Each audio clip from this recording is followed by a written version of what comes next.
Killing me. Oh, man. Killing me, Rob.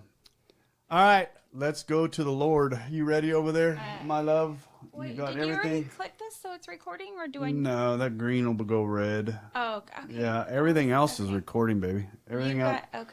I got everything else. All you got to do is man the cameras. That's it. Or woman the cameras. Woman the cameras. Woman the cameras.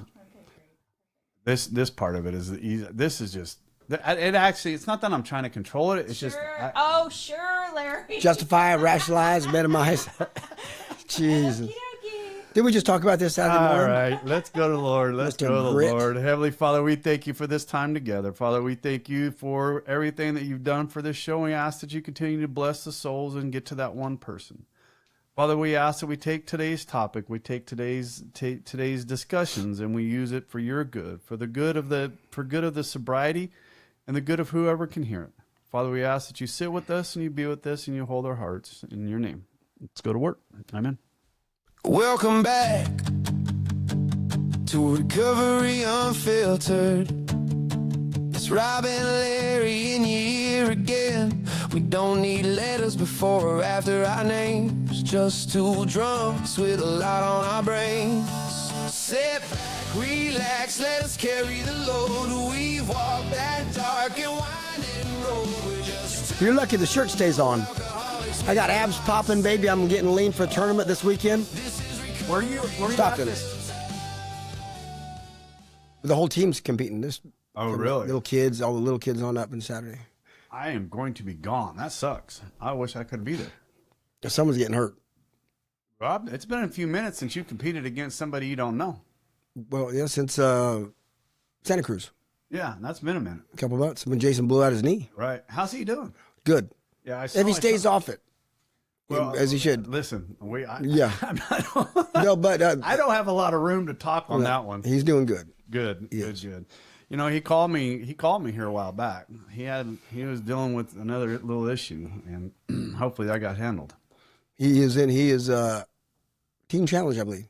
Oh, he did get over there. Yeah. Well, so Rob number 2, that's in our Monday night group. That's where his son's at. He's in leadership now. Okay, so he's doing very well there. Yeah, he's in leadership. I would love to see him again because well, he's been back. You haven't seen him, huh? No. He came back, and before he came back on break, and then because he's going back to be on leadership. Saw him about a month ago. Is that about when he came in? He came in twice. Okay, yeah. I seen him one time, and I only got to see him just that one time. And but apparently he's doing very well. He's doing very well. That's awesome. I never really understood that teen challenge. I've heard people going into it. It's 30 days dark. It's a 13-month deal. It's 30 days dark. Yeah. Then 12 months you're there, and you make your bed. You do chores. You work. You work. I mean, you don't make much money, but it's all about maturity. It's all about discipline. It's about responsibility. So growing up, right? Having these people grow up. I mean, when I heard it says teen challenge, I thought it was for teenagers, right? Yeah. I mean, that's not. No. I mean, and they may have them, but I mean, that's it's not apparently what it's for. Because when I was going into the jails, there would be a guy from the teen challenge that would go in with us about the same time, right? So, and he explained it to me. But I didn't really get into it that far. But you know what? We sounds like we need to get somebody from Teen Challenge on here. I'll reach out to Daniel. See if he'll come on. How far? So if he's 13 months, and he's got to be in there pretty close to 10, 11 months now of sobriety for him. Over a year now. Because he did his 13 months. Oh, okay. Now he came back out to visit, and he's just hanging out. Now he's going back to be a leader. So okay, he's not over a year. We need to get him in here. Oh yeah, absolutely get him in here. So yesterday, I'm going to try and get through this because I don't normally tear up, but I'm going to. Bullshit. I don't know if you notice, but I'm sure some other people notice. When you start talking your bullshit, and I call it bullshit because it's how I deal with it, of your night terrors and that kind of stuff. When you were talking about that yesterday, it made me think, not just you, but how blessed, what would have happened to me if something would have happened to you, right? The chain effect. Where would I be? Where would I have ended up? Would I have had the same Might have. Well, God would have found a different man. Well, and I don't know why I started thinking about that. That's why when they said for me to take it out yesterday, I said, hey, you know what? Remember your sponsors. Because, I think that sometimes we not take them for granted. I think our relationships become so very close and very tight. I think sometimes we forget that, that it's because of you guys, the sponsors, and it made me reach out to Ted yesterday, right? And reach out to all my sponsees, quite honestly, and say hi to them. I'm horrible at it, right? It's why I'm not a very good sponsor. In fact, you haven't reached out to me in a while. But wait, you're not my sponsor. We talk, and I'm not sure you fired me. You fucking fired me on air. You are second greatest day of my life. You are not my fucking sponsor, but man, when you were talking about that yesterday, I think that's the first time you told me, or first time I heard that Kurt had came over for you like that when you were going. I've shared it before. I never in meetings. No, maybe you haven't heard it, but I've shared it. Yeah, I never heard that before, and he has agreed to come on the 28th. Yeah. We're going to record on the 28th, and those will be the first part of August. We get to hear him. I am excited for that one because him and I have a mutual. He was in the trade that I'm in. He was in the fuel business for a while. He was a trader for Conoco for a while, and he had a long period of sobriety, and then he decided to go back out again, and so I'm extremely excited to get that. I'd like to have both of them, Kurt and the other one, but I don't think the other one is ready to do it. Rob? Yeah. No. Yeah. So I think those two stories to me are an extremely valuable lesson for people, right? I think Kurt had 12 years, didn't he, when he went back out? Well, and what makes his story interesting is he didn't.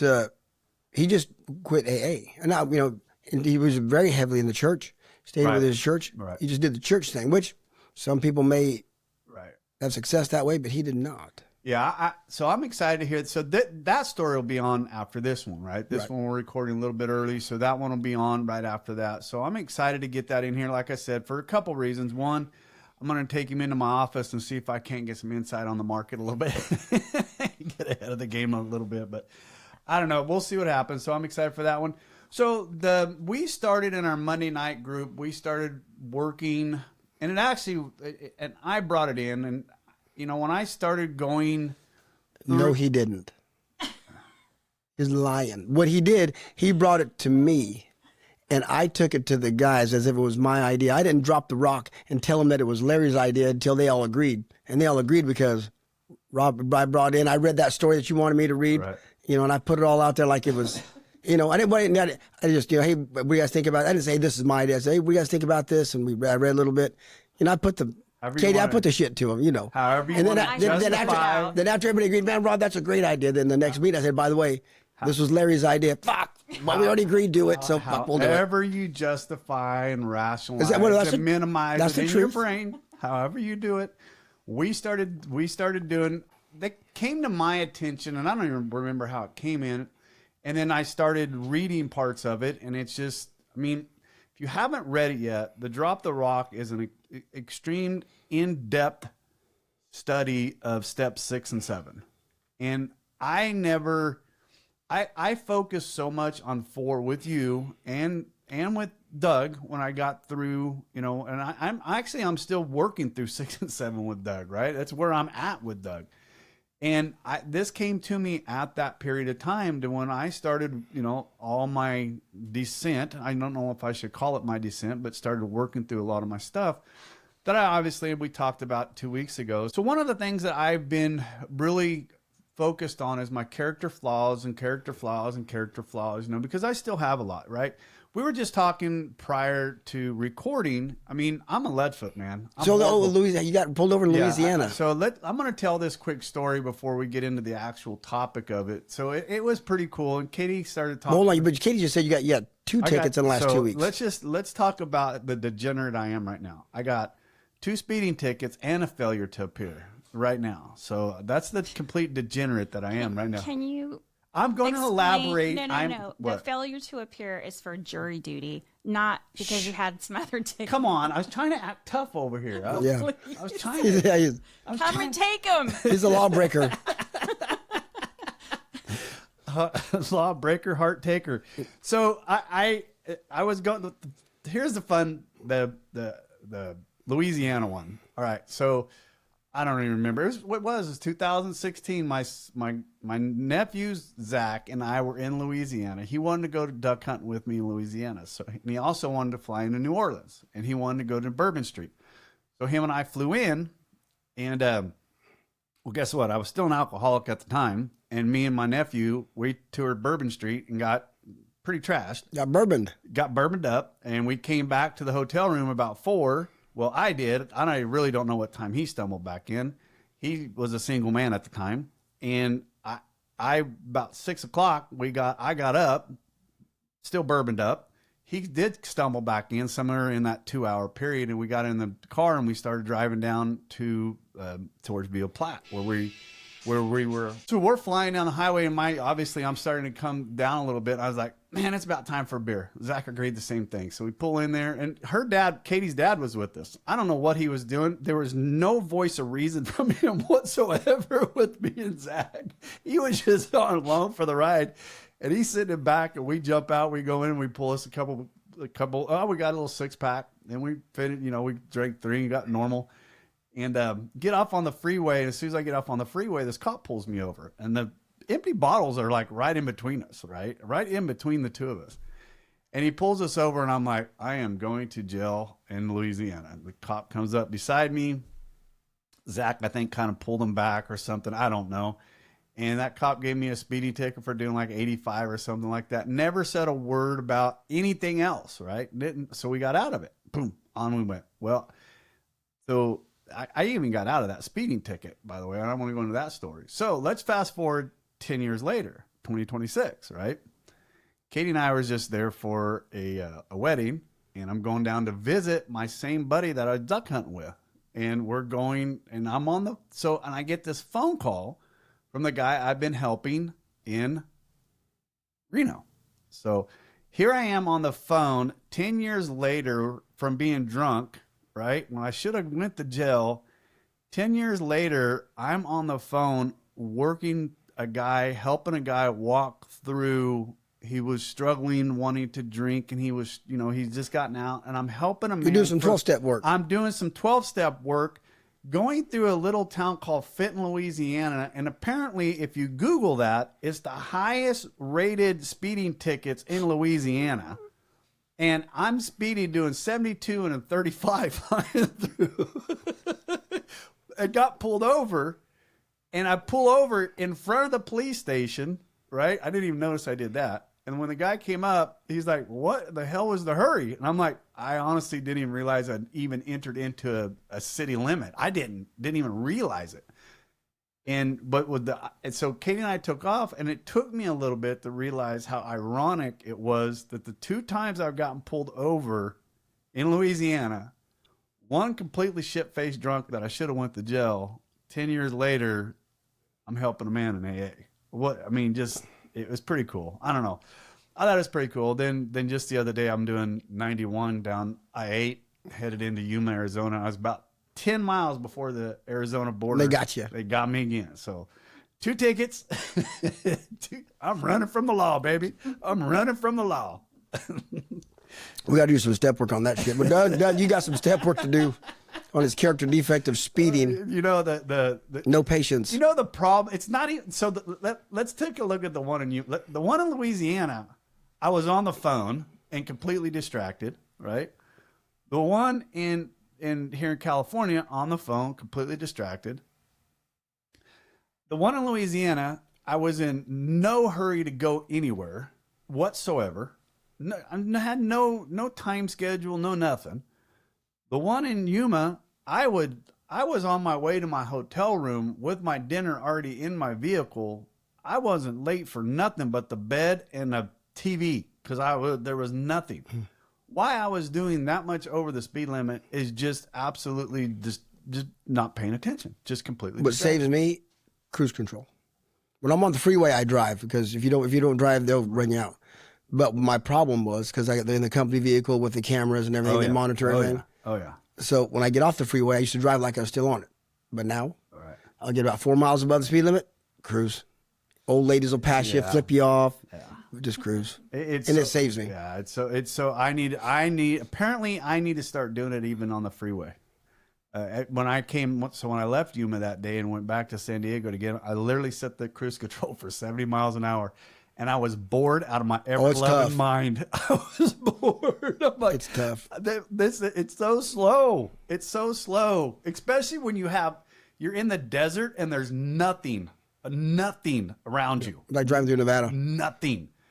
And it's like, it feels like you're doing 5 miles an hour. It's going nowhere. Anyways, speaking of bad habits. So going back to what I was talking about, I'm going to dig in the difference between character flaws, right, and bad habits. I mean, that's one of the things I really want to talk about today, because when I started working through a lot of this stuff that I've kind of been, dealing with, fighting with, it's like, what is the difference? Because you hear people say, well, you got some character flaws. Well, is it character defects? Character defects. Or shortcomings, which are the same thing as far as the book is concerned. Right. And it says that, just like you guys say, Bill never liked to repeat himself, so he said it different ways. But a bad habit, isn't that something different? It is, right? It is. So, but what happens if a bad habit causes you to have a character flaw? So then we're going to dig into this, right? What if your bad habits? I got a bad habit. Trust me. Katie, what if your bad habit, say of chewing tobacco, causes your body not to fuse bone?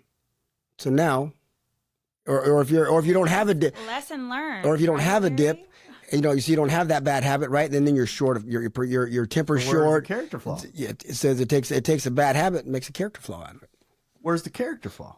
Short tempered, snapping at others. There's a character flaw. Where have I been short tempered? Okay, now if he doesn't have if we didn't have a dip in our starting the process with you.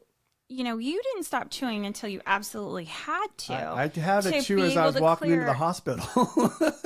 I know, but I mean, and the sad part is, and admittedly so, I probably need to walk some steps because I think I got some trauma from this. Yeah. And I'm not lying. It's trauma because how his goatee sits, the hair, at some angles, it will look like you walk up to him, grab that, pull his lip down, and I have him show me his lip more than I like to admit. She's had more PTSD from my Copenhagen than she ever did my alcohol. Honestly, it's probably not. It's probably not a lie, but I also think I suffer because I don't want him to be in pain, and I don't want him to go through like everything that he's gone through either. So okay, but I can ask you a question because here I want to play devil's advocate a little bit because I'm sure, I guarantee it's that. However, I don't have it. And I probably shouldn't have brought this up, but probably should have said it because at the end of the week, a lot of hours. Friday, I didn't have anything to eat, so I just took fruit. And so my Bonnie's like, "You want me to?" She kept calling, "Want me to bring you something?" And I go, "I don't want this fixed." I was just venting. Hey, I'm just don't fix it. Well, I don't want you to be hungry. I said, "You don't want me to be hungry. You don't want me to come home in a bad mood." It's because it's easier on you if I don't do that. Which one is it? And you know which one it is. Yeah. What's your motive? She didn't want you to come home in a bad mood. Right. Which is fine. I get that, but don't play it off as if you're doing it for me when when your motive is not that. You're big on those motives. I catch myself, and you're right. Because that's the only thing that matters. Right. Why are you doing what you're doing? That's all God. That's what God cares about. I agree with you. I mean, I use it all the time. It's like, why because I used to do all the right things for all the wrong reasons. What's the point? Right. There's no point. Right. And you know what? And it's like what we were just talking about when we were walking in here. Katie, we're getting ready to take off camping again. We got the motorhome here, and we're getting it all cleaned up. Katie was like, "We got to get the sheets and get them cleaned up off the motorhome." I'm like, "Well, they're already folded and put away, whether we washed them last time." She's like, "It doesn't matter." I'm like, "Well, why are you putting pressure on yourself to do more?" I don't understand. Because I like them fresh sheets. Okay. So I brought them in. So I walked through this morning as I was putting some of the show notes together, and because when we do topics, I like to make sure that we have a rolling flow. We're not trying to make up stuff as we go along. So one of my biggest habits that creates resentments, right? That's you and I have spoke about that. Some habits that create resentments, and I thought about that this morning. And one of my worst habits to me is I wake up extremely early. Okay, so why is that a bad habit? So let me go in here a little bit further, right? I'm asleep early, and I go to bed and I'm up early. So what happens a lot of time during the week, that's fine, right? That's when I'm working, but during the week. But let's look at Saturday and Sunday, right? Especially Sundays. Sundays are the worst for me. So when I wake up early, Katie stays in bed probably for a good 3 hours after me, right? So for me, I'm all alone. I have resentments. I'd rather be somebody sitting there with me talking, kind of have it. Yes, shut up. I see your little fucking smirk over there, you little fucker. And so that's, God damn it.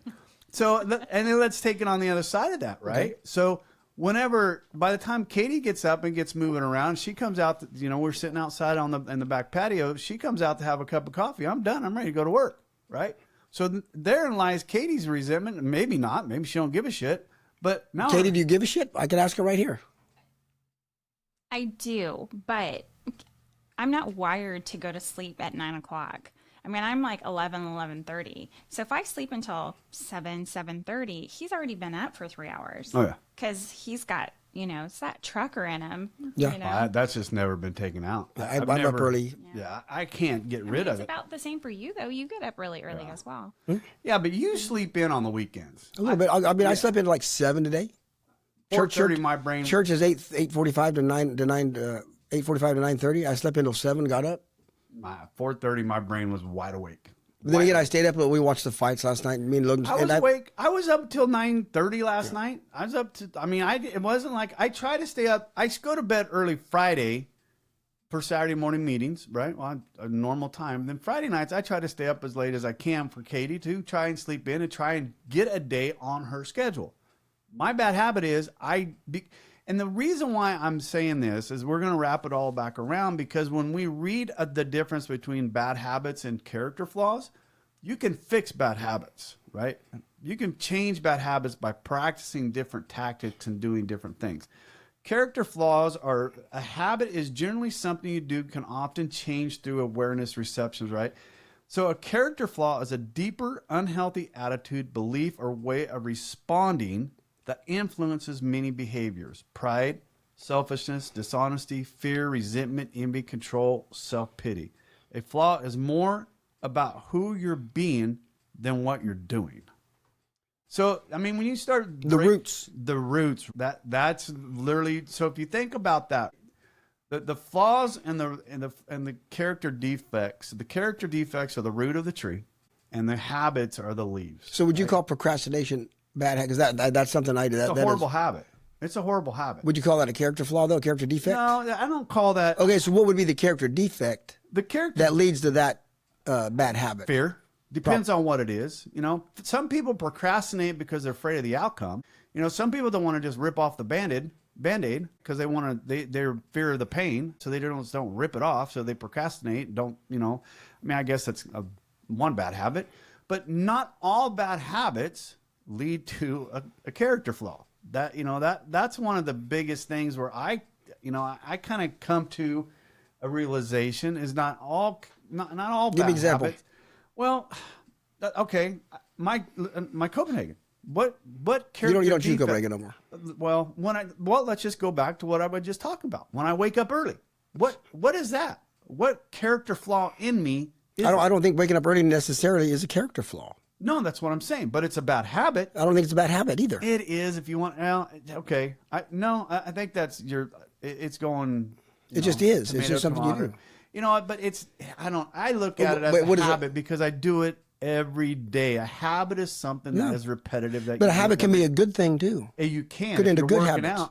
If you're working out, you created habits. And they say if you do something for 21 days in a row, it's going to create a habit.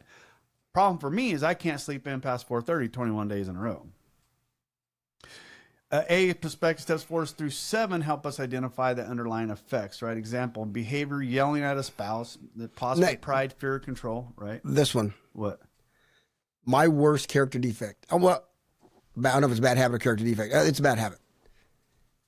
But it only happens to my wife. Interrupting. Oh, I'll finish what she says. And then she'll look at me. Okay, I was done talking. I guess I was done talking, Rob.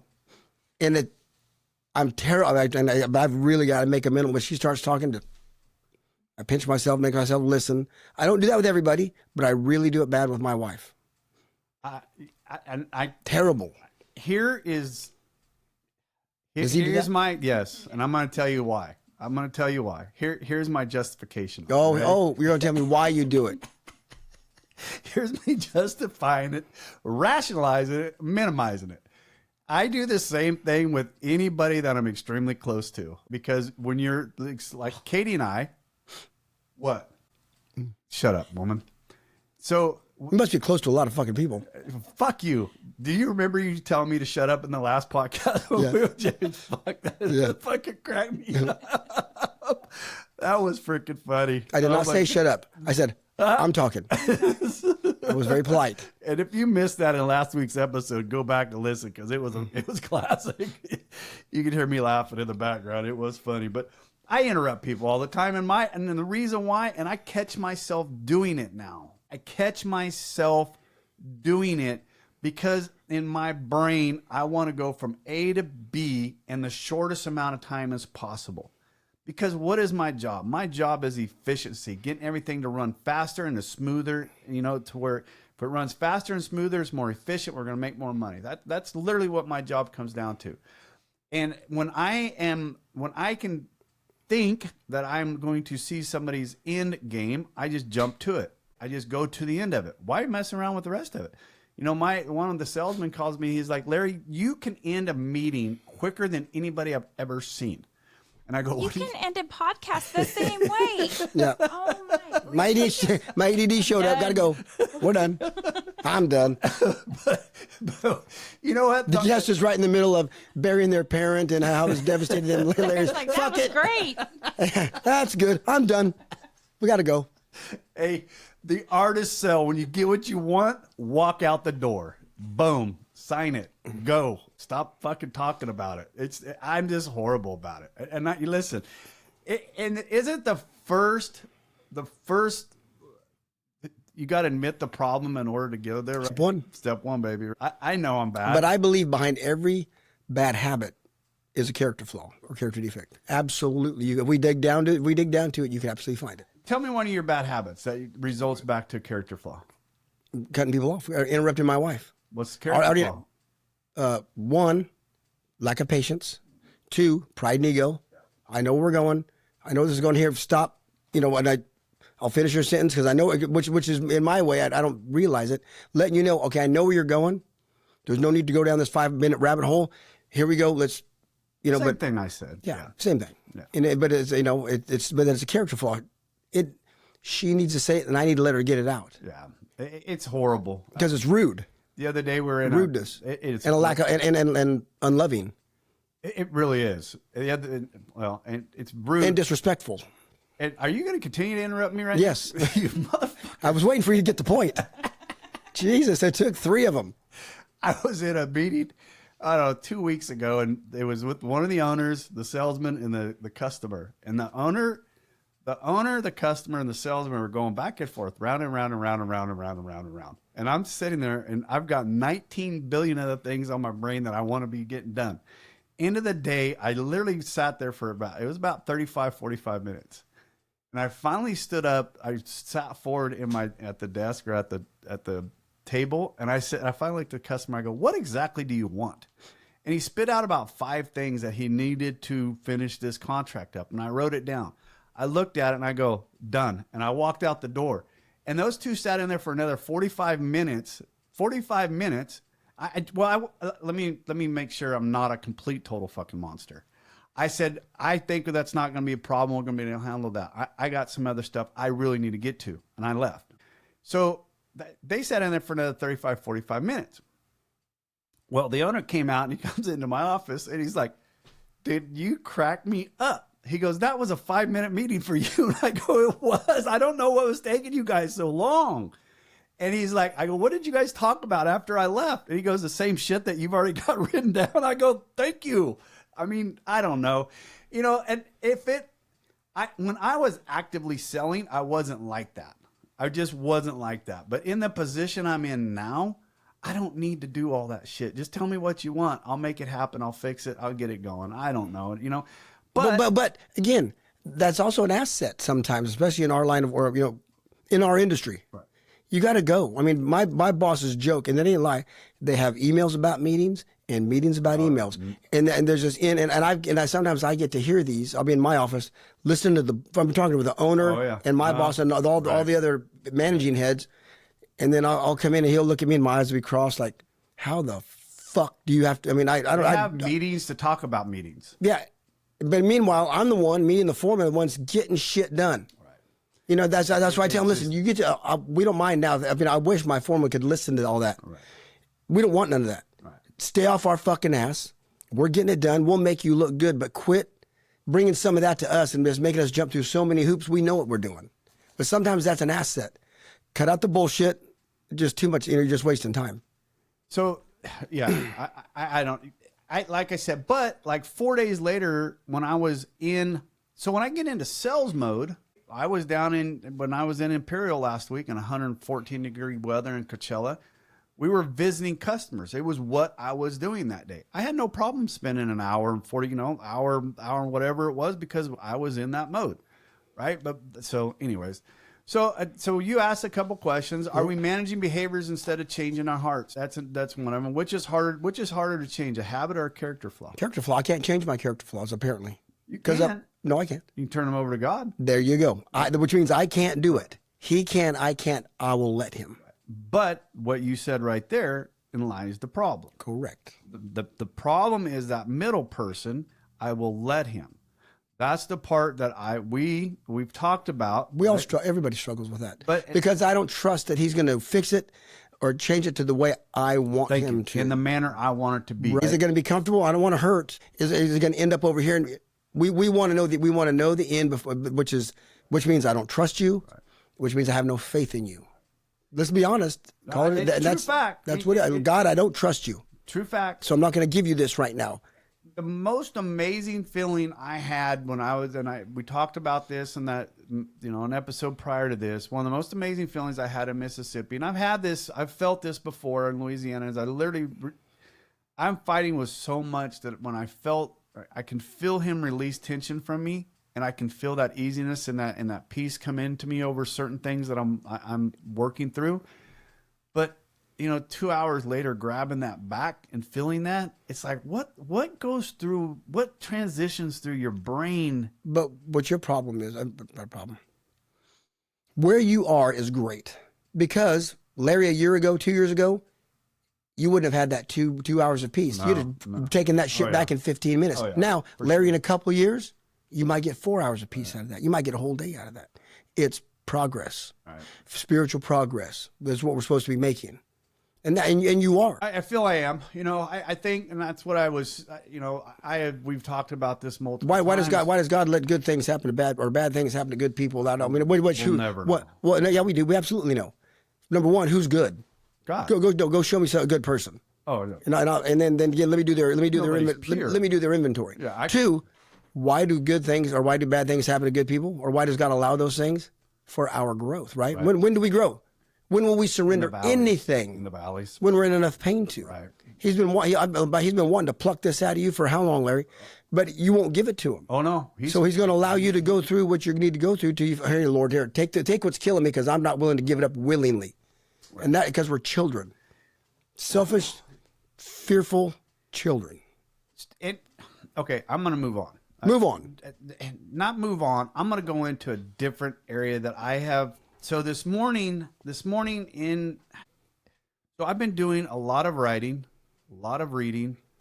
I mean, Eckhart Tolle's The Power of Now that, that book. Jason's been talking about. Amazing. I actually started listening to it because I'm in the middle of 3 other books and I just don't have time. So I've started listening to it. I suggest you don't listen to it driving down the road, because Eckhart Tolle's voice is extremely soothing and will melt you into. Is it his voice, or is it? Yes. Or is it just someone narrating his stuff? No, it's him. Cool. It's him, and it's very soothing and it's very relaxing, and and I've enjoyed it.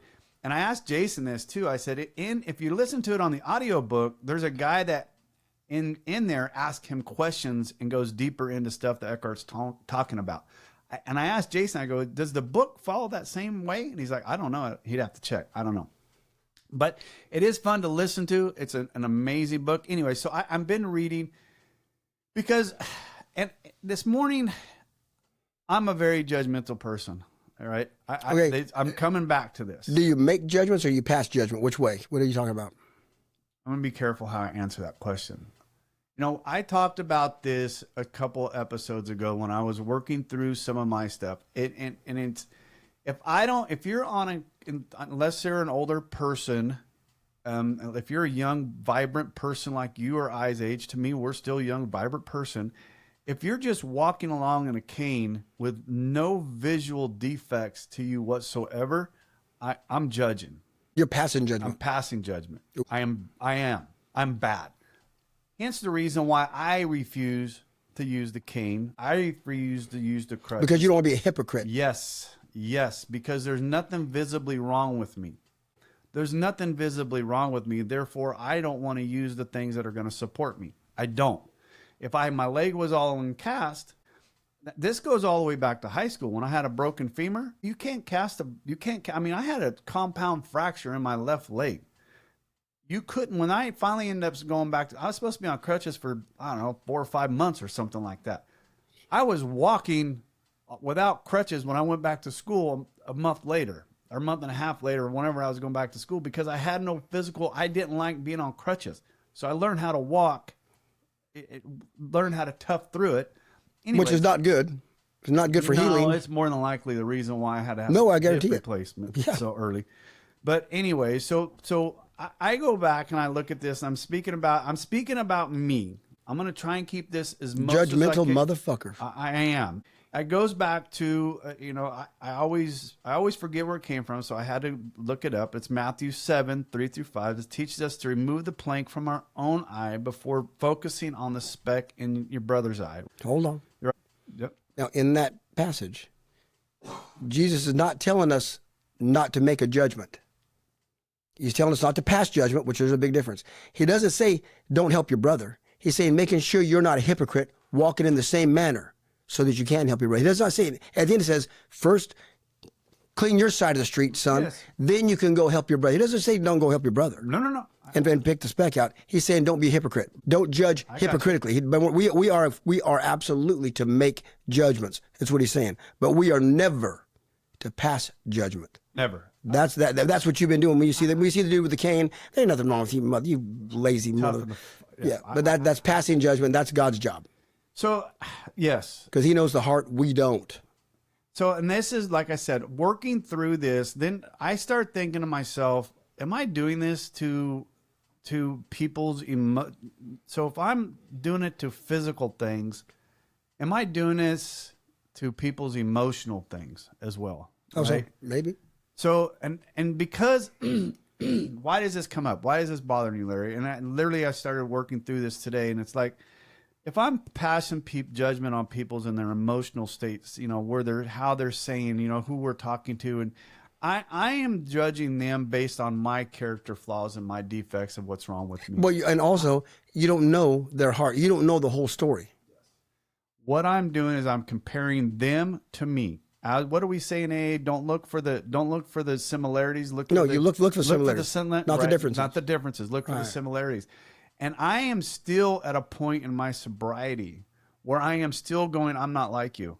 I'm not like you. I'm not like you. But what you're also saying is, in your own way, I'm better. Yep.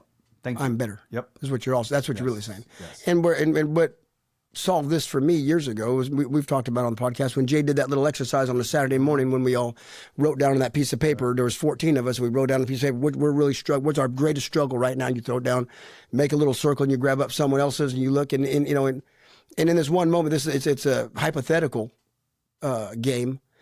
In this one moment, you could actually ask God, okay, I can give this up and take what I'm getting ready to read, or I can go back and walk with what I've got. Yeah. And the one I picked up was prostate cancer. No. Oop, I don't know who's walking with that, motherfucker. You can have that back. I'll take back my athlete's foot or whatever, whatever I was struggling with at that time. I can't even remember. That's how important it was. Throat cancer at that time. No, but you don't know what people are walking with. Again, that doesn't mean get everybody a free fucking pass either. No. However, but it means grace first. Grace first. Thank you. And that is, and where does this all go back to where I originally started this as? Because I am trying to work through some stuff with me. And if I'm constantly looking at other people and their faults that they're having, and I'm passing judgment based on things I'm hearing, things I'm seeing. You know, I was sitting I spent a lot of time in the airport, and I was sitting in. Oh shit! Airport and Greyhound station is a great place to sit and watch people. Dude, I was sitting in San Diego, and I was sitting there watching people, and I'm thinking, and I caught myself doing this as people were. I caught myself judging people as I were walking through, as they were talking, where they were going. And I'm like, what the fuck is wrong with my brain? What am I doing? I've got 19 million things going on at work, and I'm sitting here fucking worried about where people are going, what they're doing, what they're walking, what? Go ahead. No, I did it the other day, yesterday. Okay, Katie, you're gonna. But I caught myself. Okay, you're in Walmart. No, I'm sorry, Walgreens. In Walgreens, get a pick up prescription, right? And in walks a woman who probably shouldn't be wearing what she's wearing. You see her little cheeky rolls on her big. She's a heavy woman, not a pretty woman.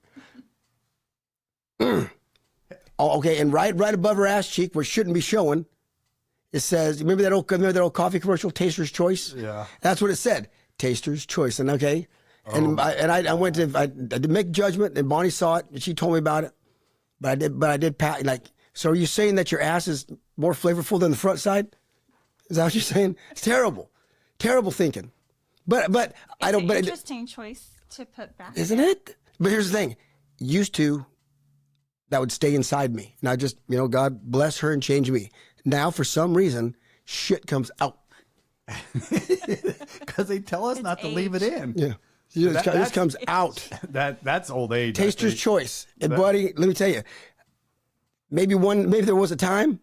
I can't see it, because you can back age people and say, one day I bet you she was a looker, back in her time. No, fuck no. You didn't see anything in her timeline? No, she looked like that mule. Taster's choice, man. That was a drunk tattoo. So you were passing. I know I did. I absolutely did, and that's wrong. But I rarely. She lose a bet. Huh? That's what I'm thinking. She lost a bet. I didn't have the guts. My wife wouldn't let me ask her. That's so funny. I'm surprised Bonnie did it. No kidding. I'm surprised. We're like reversed. Hormones. Love you, Bonnie. We miss you. We haven't had you on here in a little while. I got a question. Hit me. Because you brought up scripture, so I'm going to bring up scripture. In the Bible, it says, if you read such things, Jesus says, if your right hand causes you to sin, cut it off. It's better you enter the kingdom of heaven than enter hell with two hands. Right. If your eye causes you to sin, pluck it out. Pluck it out. It's better you for enter the kingdom of heaven blind or with one eye than it is to enter hell, fully. What is he saying? Is he saying get rid of a character defect or a character flaw or a bad habit or all the above? I would say all the above. I would say so. All the above. So how important is it to not parse these things out, but let's... So what is it? So if your Copenhagen has caused you to sin, well, fuck, how can Copenhagen cause me to sin? I don't slap my wife around if I don't have it. I don't kick the dog. So you can say the same thing as alcohol. You could. Well, but it did cause me to sin. Yes. No, for sure. I mean... Yeah, but don't think I didn't use that passage to defend my drinking. Oh, I'm sure you did. Oh, you bet your ass I did, but I was completely wrong. So and what does God tell us? What extremes are we to go to get rid of these things? Cut off our hand. Why? To do what? To make us better, or just so we don't go to hell? And what is his real point? What is it? Well, on top of page 77, what's our goal? What's our real purpose? Big book. Are you really trying to get me to memorize stuff? Our real purpose is to be of maximum service to God and the people about us. If our right hand's causing us is a shortcoming, get rid of it. So we don't have that anymore. We can be of better service to God and to make us whole. He has cut something off to make you whole. Isn't that ironic? Let's use that analogy right there. Yeah. What you just said. If you're going to cut off your right hand, if my right hand's the one doing all the sinning, and they say cut it off, where's the conflict comes is in how am I going to do what I do with my left hand? Is my left hand going to be as good as my right hand was? How am I going to change everything and get it to my left hand? And therein lies the conflict. I'm going to need my right. I'm going to keep my right hand. I'm not cutting it off because I don't know what my left hand is. Despite what you say, God, I'm not doing it. No, my left hand. Because I don't trust you to strengthen my left hand up or to replace my right hand with something better. There you go. That's what it boils down to. We're the smartest people. No. We just make a lot of mistakes and we're willing to look at them. That's all. What are some tools? What are some tools that I I literally want, what are some tools that I can use to help with some of these character defects? Look for recurring patterns, examples. Why do I keep having the same arguments? Yeah. Why do I keep having the same fucking argument over and over and over again? If I ran into 3 or more assholes in the day, more than likely I'm the asshole. Look in the mirror. Right? Why do I always feel disrespected? I don't know. I mean, you know, that's a character. Let me ask you, how much of these things, you know, if you smelt it, you dealt it kind of deal? For sure. If you recognize it in another, don't you possess it as well? This is what I'm saying. If I'm feeling disrespected all the time, it's because I'm probably disrespecting somebody. More than likely, I'm doing. Or maybe not straight disrespecting someone. Maybe not showing them the proper respect. Okay. Maybe not giving. You know, you're not just straight out. Right. But you're not giving them all. You know. I agree with that. Yeah, why do I always feel this? Why do I keep changing jobs and relationships? That's one of those things where people just keep changing and they don't want to accept the things that they have. There's maybe flaws that they keeps changing job, trying to find something better and better and better that suits them instead of changing something inside them for the job to suit the job. Right? And when do we come to a point where we overthinking this bullshit? All the time. I'm overthinking it right now. And this is what I'm going back to what I originally was talking about. I'm overthinking all this shit. I'm really overthinking. Why are you doing that? You know why? I don't. I know why I do it. I know why I used to do it. I don't know. Because I made so many mistakes. Right. I didn't want it. My wife was, early sobriety, you're so indecisive. We're just going to go eat. Where do you want to eat? I don't care. You know, and in my mind, I really don't care. But after doing my first real inventory in early sobriety, look at all the mistakes I make. I don't want to make any more. So if I don't make a decision, you won't make one. A mistake. But which is a mistake. Right. Make it. But again, that's growth. And I think we talked about this a little. I'm not decisive anymore. I looked at that woman's ass. My wife put her hand on my mouth because she knew something was coming out. Are you a coffee drinker, honey? What's wrong with Folgers Crystals? Come on. Maxwell House, good to the last drop. Anything's better than that.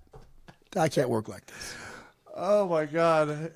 So, Andy, when I was putting these notes together, that's literally what you just said is what came across my brain. It caused me to back off of this because I have just been... But it's better I would rather have someone overthink than to not think. So it goes back to what we were talking about with James last week is we beat stuff up so much. And as we go through seasons, for me, I'm in my 5th year. I've celebrated my 4th. I'm starting on my 5th. And when does everything start, and I'll never forget one of the most Jason Ryan, when I first met Jason, I would think I was probably about a year into it. Jason was right around 3, right around there. And when Jason hit his 5-year mark, I heard him say, I'm in that 5 to 7 year mark. And that's the first time I'd heard it in the rooms of AA. First time I'd heard it. And I think that was one of those things that I'm like, okay, have I dug deep enough? Am I in the right spot? Am I going to last these next 3 or 4 years? Is this 5 to 7 years thing? Is it going to hit me? Blah, blah, blah. I'm just running this shit through my fucking head.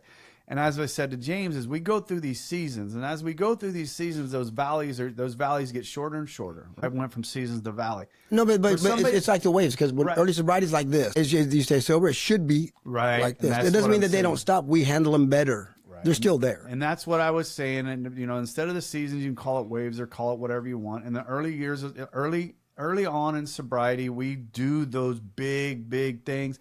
But as you like the 15 years you're at and the 20s and, Rodney yesterday and Steve and those guys that are talking the way they're talking with the 15 and 20 and 30 years of sobriety and you got down there with 40 some years of sobriety. 42. But look at him struggling, man. Because he's getting ready to lose his mother. No. That's not why he was struggling. No, he was pissed off at the doctors. He's had some anger.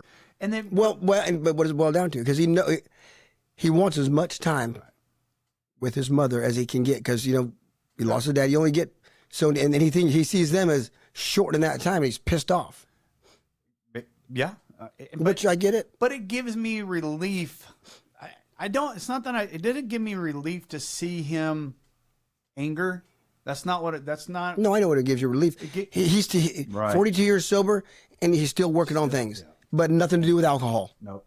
Everything to do with being a better man, a better son, just better. And so and he knows to come dump that shit on us. So when he goes back to the hospital, he ain't dumping it on the doctor. He ain't dumping it on his mother. He gives it to us. He goes back free. He was on strengthened. He was on his way to pick some stuff up, and he thought, nope, I need to go to a meeting. Yeah. So he had to get some stuff out.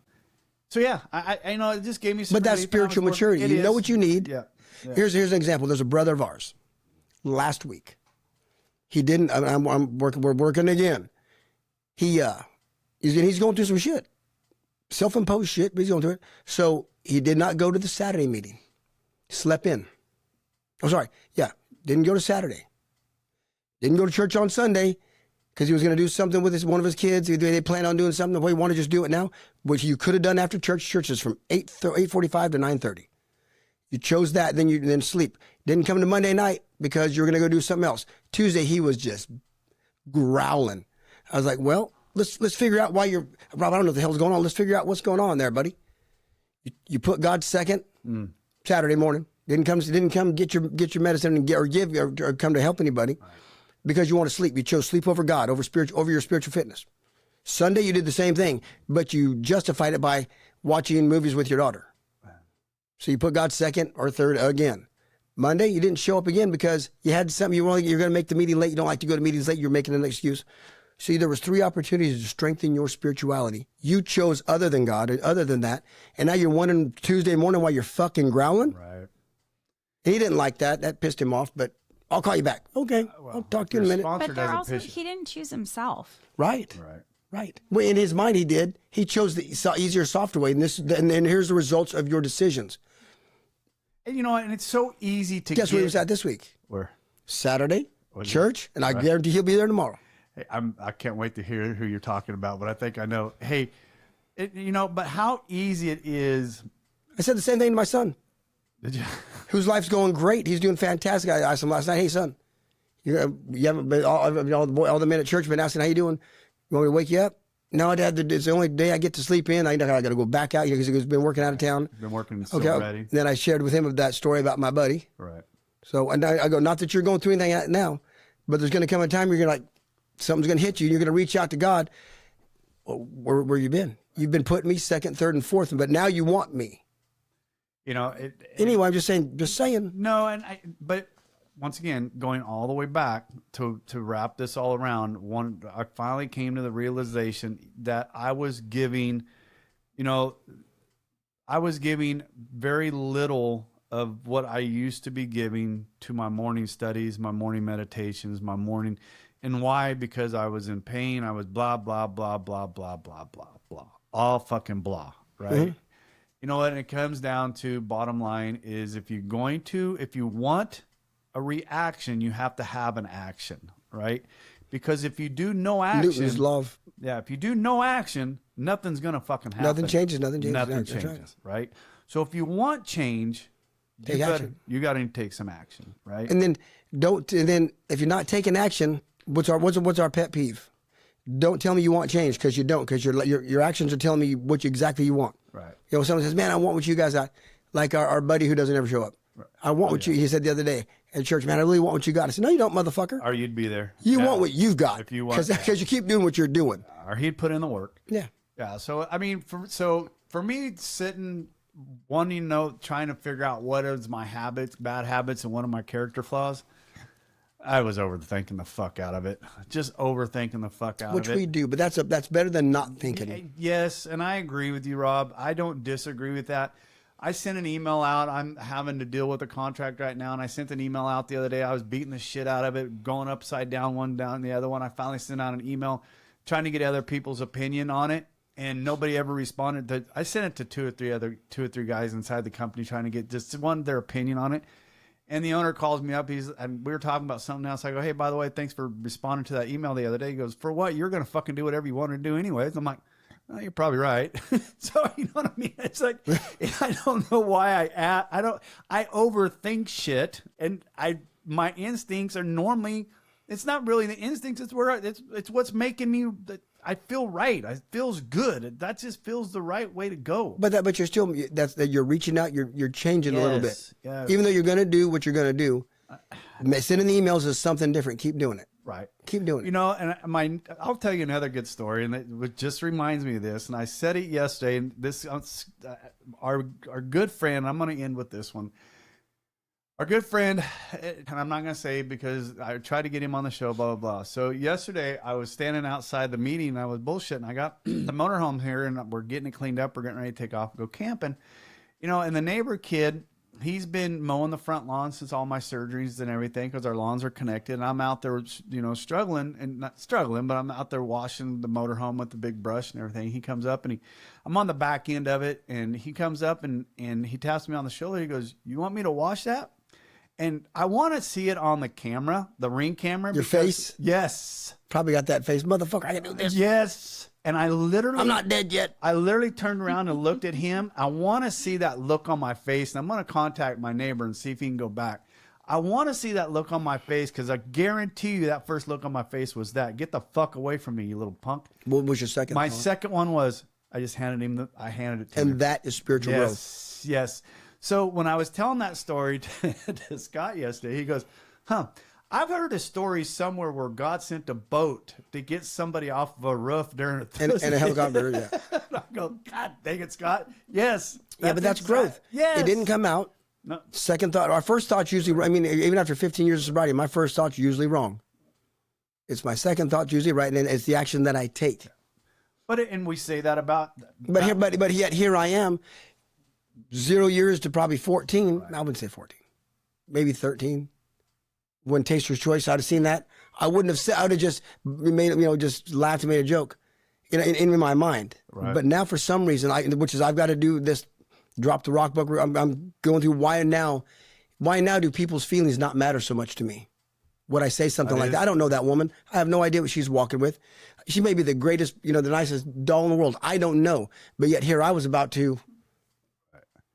Point out, well, then if you don't want people to comment on it, cover that shit up. Cover it up. But that's not my place either. Right. I'll start walking around with my shirt off. So what? Because hey, what are you gonna say? I mean, you do have abs popping. I got abs popping, baby. But again, I don't know. Just listen. I would have had a hard time keeping my mouth shut too. I'm sorry. Okay, but I think that's old age. But Bonnie says, you're just getting older, or it's all the cooking, the chemo they did to your brain that. Chemo. Okay, and we're just brushing it off. Bonnie's justifying and rationalizing. But it's starting to bother me. Well, and then why? Let's do some work on that, brother. I'm thinking about doing it. I think we do. Our filter does change as we get. I've noticed that. I think it does. And I mean. Key point, Larry, he was coaching high school football for all of these years, but the kids started to change. It became a point where he couldn't relate to them, and they were completely different. It was different. The respect or lack of respect, all of those things, it was just harder. It was different. It is different. And I was talking to my dentist where I got a lot of work done the last couple of weeks, just get some crowns on, and we were talking. And I've been there since he's been open, so I've been there since 2006. Long time, so long since I got sober. I wasn't sober when I was seeing him. I mean, he's about my age. And I was telling about. Smell that good alcohol breath. Yeah. And I was telling about leadership. And I was telling, over here in a position, we were talking about leadership and being a boss. I said, if you're a leader, if you're in a position of leadership, you want to be a shepherd, not a cowboy. And he looked at me, kind of raised his eyes and said, shepherds lead, cowboys drive. Yep. You don't want to need to be that. Good analogy. But when I was asking about, while we're sitting there waiting for the numbness to kick in so he can start drilling, I asked him to tell me some funny stories of what's going on and just about, dealing with kids. And he says, kids are different now because he's been doing it for 25 years. Right. Long time. I go, let me guess. They're not as tough as they were. He says, no, they're very entitled. They're not near as tough. Just plain, as they were, very emotional now. So you're right. People change and as we get older. Honestly, when we were in Louisiana, we had the same conversation with our friend who we visited, who played Major League Baseball, whose son is also going to play in the majors. He's in triple. He's there now. Anyways, but even he said how his son is in the league compared to what he was playing in the league, totally different. Yeah. They're getting softer. Is it because? But here's the thing. But here's the thing. We're the fucking ones parenting these soft ones. What are we doing? Maybe it may not be our kids, but it's still their generation, and it's our generation parenting these. What are we doing wrong? We ain't doing nothing. My kids have done grown. My kids turned out perfectly fucking But fine. no, okay, now there is that age of accountability. By the time you get to a certain age, hey, you know right from wrong. You know what, I get that, but I'm going still. to tell you one thing. You can ask both my daughters. They went sideways one little bit. They got a pop. I mean, sorry. Turn me into the cops. But my daughters turned out pretty damn good. But imperfect people are going to raise imperfect people. Well, but that generation that we're raising, not necessarily our kids, my kids, I'm happy. However, they're weaker, softer. I should say softer. Not all of them, but it's noticeably. And we are getting Gen Xers. We're just hard. I don't know. Like I said, It was from drinking from the water hose. Yeah, that's right. Why. When you could. I'd still drink from it. I don't give a shit. Not Oakdale water, buddy. But every third day, you can just smell the chlorine coming out of the shower. You don't even want to bathe in it. Really? Yes, bad. All right. Well, I think we beat the hell out of this topic. I do have to say, so last week on James, our audio was a little bit funny because I didn't expect that my part in that would have been on there. So it is faint, but obviously something I was very passionate about. Yes. It was probably the best part of the whole show. Yeah. No, is he dropping? He'd be dropping tomorrow. Yeah. No, Wednesday. this week, Wednesday. Yeah. And yes. And he's a heartbreaker, isn't he? Well, I mean, he's not now. That was Katie. You missed on the Saturday meeting because he was. What kept him away from our Monday night men's group was he didn't feel worthy to be with us. He felt less than, so he wasn't going to come. Like, who the fuck are we? A bunch of drunks. No. But however, but He's going to his grow oh, he is, but so he's much in that group. but he's recognized that his worth. And I hope that it just continues to grow. And It will. Yeah. Katie's part. But he had shared that to me. And he said, yes, he was just never felt worthy of anything. So you just live in that. And that's a hard thing to break. He's breaking it though, but that's what the steps in God are for. We can't. I'm excited to get character him back. flaws and character defects. We can't. If we could just pull ourselves up by our bootstraps and change, I wouldn't need you, and I wouldn't have needed God. I could have just done it, but I need both. And I'm excited to get him back. yeah, his story's not finished. No.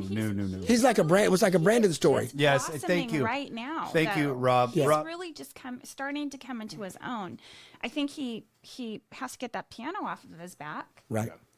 I think and I thought about that when I was. It's a Brandon thing. Yep, Exactly. When I was editing Bring him that, back. 'cause we brought Brandon in at 60 days. Remember? Or was it 6 months? No, 90 days. We brought him in at. Sorry, yes, 6 months. 6 months. Then we brought him back at 90 days, and it was No, back a year. Was it a year? 6 months. I don't care. Whatever. Yeah. We brought him back in a completely different person. And you know what? But he was at the same threshold or the same, where James was at. And guess who's sponsoring James? Brandon is right now. Yeah. Perfect. Perfect. And why did God do that? Because he's perfect. Because Brandon needed it. Yes. As much as James did. Yes. They're good for each other. Yes. Anything else, baby? No, I'm glad you did bring that up. We know that the audio is not great, but I hadn't pulled that mic forward for me to, because I honestly We didn't all think were that, shocked. I know, but I didn't think that was going to be on there. Well, when I was editing that, they just fit. I couldn't cut it. I did cut some out when there was some names and some stuff that was dropped. There is some stuff that was moved around in there, but for the most part, the first part before you got on the mic, there was just some gold in there. So, I mean, if you haven't listened to it, or if you went past it, go back and listen to it until Katie eventually pulls the mic forward. There's some good golden stuff in there because she's my wife. Well, I like this, the root and fruit analogy. The leaves are a bad habits. The root is the character flaw. Unless the root is removed, the same behavior. Continues. Yeah. Yep. So Well, see, that's where we act as if, today let's act as if, let's not let that bad fruit show. Eventually, God will remove the root. I had a hard time with that. I don't mean to spark the show back up as we're kind of winding down, but that may be a whole other episode, and that's I struggle with that too because what I keep hearing is act as if. But what I keep hearing is fake it till you make it. Yep. And I do not agree with that. I think those are two different things. I really do. I still have a hard time with it though, because when I Because read words that, matter. Yes, thank you. In there, it puts as if, and the first thing that came to my mind when I saw that was fake it till you make it. And I'm like, God, but if you got, so when I'm reading it now, I have to be very, I gotta train my brain to not think that way. And I'll go back Me and too. I'll read it several times because it's throughout the book. It says it many But times. I have to rephrase it in a way that suits my palate. So period. What we're going to read tomorrow night, because I'm quite a ways ahead of you guys. Of course he is. Because you know why? He wants to sound smart, Katie, when we go to it. I'm an overachiever. Well, Larry, he also said he was reading it on his Kindle, well, on his iPad through the Kindle app, which it's free, by the way. Drop the Rock is free on Kindle Unlimited if you have that.